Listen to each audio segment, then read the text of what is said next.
ஆந்திராவில் கைது செய்யப்பட்ட தமிழகத்தைச் சேர்ந்த 32 பேரை ஜாமீனில் விடுவிக்க கோரி முதலமைச்சர் செல்வி ஜெயலலிதா உத்தரவின் பேரில் திருப்பதி நீதிமன்றத்தில் தமிழக அரசு சார்பில் மனு தாக்கல் செய்யப்பட்டுள்ளது.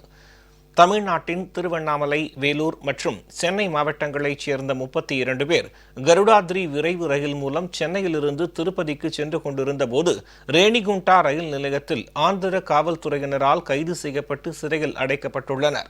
சிறையில் அடைக்கப்பட்டுள்ள அப்பாவி தமிழர்கள் 32 பேரையும் உடனடியாக விடுவிக்க உரிய நடவடிக்கை எடுக்க வேண்டும் என்று வலியுறுத்தி முதலமைச்சர் செல்வி ஜெயலலிதா ஆந்திர முதலமைச்சர் திரு சந்திரபாபு நாயுடுவுக்கு கடிதம் எழுதியதோடு இதுகுறித்த சட்ட ரீதியான நடவடிக்கைகளுக்கு உதவ தமிழக அரசு சார்பில் 2 வழக்கறிஞர்களை உடனடியாக அனுப்பவும் உத்தரவிட்டார்.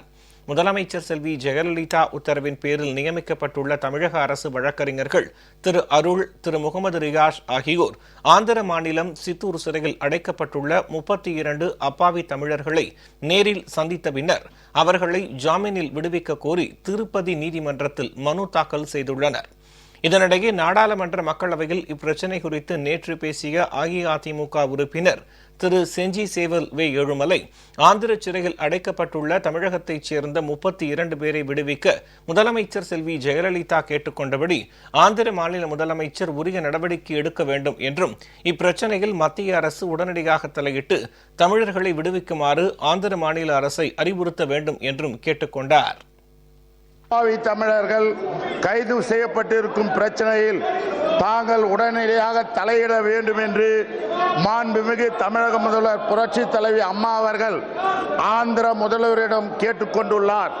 மேலும் கைது செய்யப்பட்டோரை உடனடியாக விடுவிக்க 2 வழக்கறிஞர்களை நியமித்துள்ளார். எனவே மத்திய அரசு இவ்விஷயத்தில் உடனடியாக தலையிட்டு கைது செய்யப்பட்டு சித்தூர் சிறையில் அடைக்கப்பட்டிருக்கும் 32 அப்பாவி ஏழை தமிழர்களை உடனடியாக விடுவிக்க ஆந்திர அரசிடம் வலியுறுத்த வேண்டும் என்று கேட்டுக்கொள்கின்றேன்.